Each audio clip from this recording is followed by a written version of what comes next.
Una lunga notte di fuoco ieri a Palermo, i residenti sono stati evacuati nella notte nelle colline vicino alla capitale della Sicilia a causa di diversi incendi che hanno minacciato ville e abitazioni. Località come Poggio Ridente, Poggio San Francesco e ancora Nello Nuovo, nelle zone di Boccaldifalco e Borgo Nuovo nei pressi della discarica Bellolampo. A Poggio Ridente, in una zona residenziale che domina il capoluogo palermitano, alcune ville sono state fatte evacuare. Poi, dopo l'intervento dei vigili del fuoco e della forestale, i residenti sono rientrati nelle proprie abitazioni. Cenere e forte odore di bruciato anche in centro città. Questa mattina le fiamme si sono di nuovo divampate su Monte Grifone e interverranno sicuramente i mezzi aerei, come già hanno fatto ieri per tutta la giornata, e provenienti da diversi comuni della provincia, ma anche fuori dalla Sicilia. Nella notte è stata chiusa nuovamente la A19 tra Termini Imerese e Trabia, diversi gli incendi appiccati nella zona dopo lunghissime code di alcuni chilometri che si erano addirittura formati all'ingresso dell'autostrada da Palermo per un rogo nella zona di via Giavar.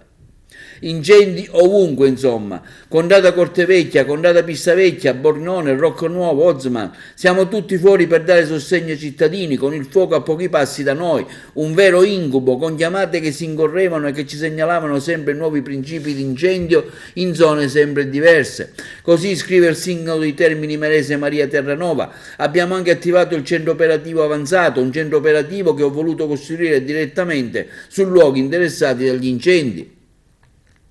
Intanto la Sicilia continua a bruciare.